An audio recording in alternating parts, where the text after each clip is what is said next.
नमस्कार मंडळी, fun and crafts with Anvita आणि अंजली या यूट्यूब चॅनलमध्ये तुमचे स्वागत आहे. चला तर मग आज व्हिडिओ काय घेऊन येणार आहे ते पाहूया. पिझ्झा कवर तर तुम्हाला सगळ्यांना माहीतच आहे. त्याच्यासोबत वेगवेगळे शेप किंवा फुलं आपण त्याचे बनवू शकतो. असंच एक ग्रीटिंग कार्ड मी आज मुलांसोबत नाताळनिमित्त घेऊन आले आहे. चला तर मग पाहूया. प्रथम A4 साईज पेपरला ब्लॅक कलर देऊन घेतला. कलरच्या साह्याने अशा प्रकारे तो पेपर दिसत होता. मग घेतले पिस्ता कलर, पाहू शकता.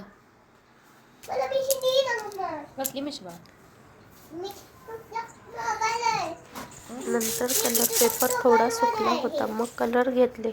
कवर पण थोडे साफ करून घेतले. मी अशा प्रकारे मांडणी करून बघत होते कसं दिसतंय ते, आणि तर मध्ये करतच होता. मग पेन्सिलने एक फुलदाणी आणली आणि ते चिकटून घेण्याआधी मांडून पाहिले. ते छान वाटले. मग ग्लूने ते एक एक पाकळी आकारात छान चिपकून घेतले. खूप छान तयार झाले फुलांचे आकार. मग अशा प्रकारे सगळे ग्लूच्या साह्याने त्या जाग्यावर लावून घेतले आणि मग नंतर कलरिंग करायचं ठरवलं. मग असा सुंदर फ्लावर शेप रेडी झाला. मग आता कलर करायची वेळ आली, म्हणून साईडला कलर वाटीमध्ये थोडं पाणी, ब्रश घेतलं. बाकी राहिलेलं पण काम पूर्ण करून घेतलं. खूप छान सुंदर वाटत होतं पेपरवर. तिथे कोणतेही काम आपण पूर्ण मेहनत घेऊन केले की ते खूप छान होते. आणि न लागणारी अशा वस्तू आपण थोडा विचार करूनच टाकून द्या बरं का. बघा, मग पुढे राहिलेलं वर्क केलं. अन्वीची मध्ये मध्ये घाई होती की मला पण करू दे म्हणून. मग आता ग्रीन कलरच्या मदतीने त्याला फांद्या काढून घेतल्या. तर अन्वीतला पण करायचंच होतं ते. तो पण ब्रशनी करायचं म्हणून थोडासा रडत होता. मग त्याला एक दोन परत फुलाला कलर द्यायला सांगितलं, म्हणून तो शांत बसला. मग अशा प्रकारे 4-5 फांद्या प्रत्येक फुलाच्या करून घेतल्या.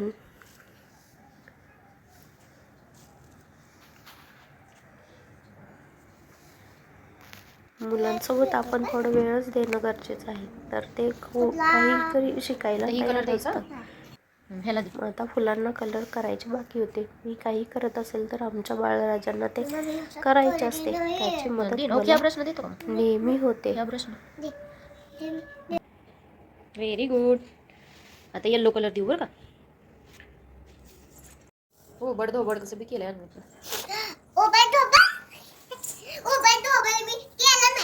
बघा, फायनली ते असं दिसत होतं. थोडं फिनिशिंग नीट झाली नव्हती, कारण तो पण मध्ये मध्ये देत होता. मग नंतर त्याला झोपवलं आणि दुसऱ्या दिवशी बाकी वर्क पण करून घेतलं. मग बाकी कलर जिथं जिथं एक्स्ट्रा लागला होता तो काढून घेतला आणि नंतर त्याची पानं पण काढून घेतली. त्यासाठी पण मी पिस्ता कवरच यूज केलं होतं. मग अशा प्रकारे पानांना पण ग्रीन कलर करून घेतलं. बाकी सगळे कलर देऊन झाले. पानं पण ग्रीन करून घेतली. मग राहिलेलं फिनिशिंग पण पटपट आवरलं. परत त्याला तो झोपला होता, त्यामुळे माझं बाकीचं वर्क फास्ट झालं आणि फायनली असा लुक येतोय बघा.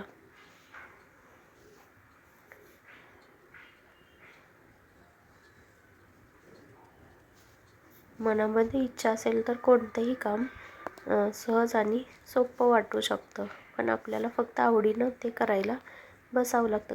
यामध्ये काहीच कष्ट नव्हते. फक्त पिस्ता कवर मी एकत्र करून ठेवले होते आणि कलर आणि पेपर, ब्रश एवढंच लागणार होतं. ते खूप छान झालं. परत मी आता ऑल वर्कवरती पण लावणार आहे. त्याचा पण परत फोटो देऊन फोटो परत सेंड करेनच, किंवा त्याचा शॉर्ट व्हिडिओ शूट करेन परत.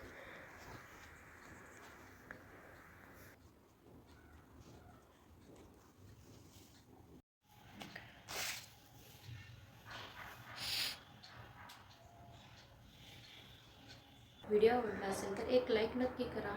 चॅनलवर नवीन असेल तर सबस्क्राईब करायला विसरू नका.